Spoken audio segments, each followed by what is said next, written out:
Selamat pagi Bapak Ibu, saudara sekalian. Apa kabar pagi ini? Saya berharap Bapak Ibu tetap dalam keadaan sehat, diberkati Tuhan, dan bersukacita. Pagi ini bacaan kita sudah sampai di kitab Amos. Kita akan konsentrasikan pada Amos pasal ke-5, ayat yang ke-4 dan ke-6. Begini firman Tuhan, sebab beginilah firman Tuhan kepada kaum Israel, carilah aku, maka kamu akan hidup. Janganlah kamu mencari Betel, janganlah pergi ke Gilgal, dan janganlah menyeberang ke Beersheba. Sebab Gilgal pasti masuk pembuangan, dan Betel akan lenyap. Ayat yang 6 berbunyi, carilah Tuhan, maka kamu akan hidup, supaya ia memasuki keturunan Yusuf, bagaikan api yang memakan habis, dengan tidak ada yang memadamkan bagi Betel. Kata carilah di dalam ayat ini katanya adalah kata perintah ya. Kata mencari dalam bahasa Inggrisnya digunakan kata seek, yang artinya mencari, meminta dengan sungguh-sungguh, dan kita pasti akan menemukan. Kenapa tidak menggunakan kata find? Karena kalau kata find itu artinya menemukan dengan secara tidak sengaja, tidak ada usaha. Tapi kalau seek, mencari, kita ada usaha. Sungguh-sungguh kita mencari Tuhan. Di dalam ayat tadi yang telah kita baca dikatakan jangan kita mencari Betel. Ada apa di Betel? Betel adalah sebuah rumah Tuhan, tetapi sudah beralih fungsi digunakan sebagai rumah raja, di mana yang berkuasa adalah raja dan bukan imam-imam.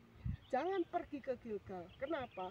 Karena di Gilgal juga pernah terjadi satu mujizat di mana air di sungai Yordan itu belah menjadi dua. Jangan pergi ke Beersheba. Kenapa? Karena di sana juga pernah terjadi satu mujizat Tuhan, yaitu air sumurnya berbual-bual dan mengalir terus. Dan itulah Tuhan katakan, jangan pergi ke Betel, jangan pergi ke Gilgal, jangan pergi ke Beersheba, tetapi carilah aku. Carilah aku, maka kamu akan hidup. Kata hidup ini menggunakan kata life di dalam bahasa Ibrani, yaitu haya, yang mengandung arti ini adalah hidup, hidupnya Allah, hidup yang berkelimpahan di dalam Tuhan. Bukan hidup secara berkelimpahan, secara harta, bukan. Tetapi hidup yang berkelimpahan dengan kasih Tuhan, kemurahan Tuhan, berkat Tuhan, bahkan dengan pengampunan yang dari Tuhan. Dari bacaan firman Tuhan pagi ini kita bisa belajar bahwa hidup itu jangan mencari penguasa, jangan mencari mujizat Tuhan, jangan mencari hal-hal yang spektakuler yang terlihat sementara saja, tetapi carilah Tuhan, maka kita akan hidup. Hidup yang penuh dengan kehidupan Tuhan, hidup yang penuh dengan kekayaan yang dari Tuhan, hidup yang bisa membantu orang lain dengan melihat kita, mereka boleh melihat Tuhan hidup di dalam hidup kita. Teringat satu lagu lama yang berkatakan, gunakanlah waktumu ini, detik-detik dalam hidupmu.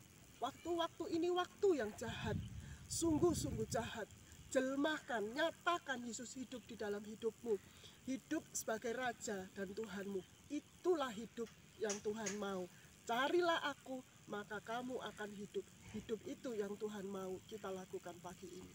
Terima kasih, selamat pagi, selamat berkarya. Tuhan memberkati Bapak Ibu. God bless you all.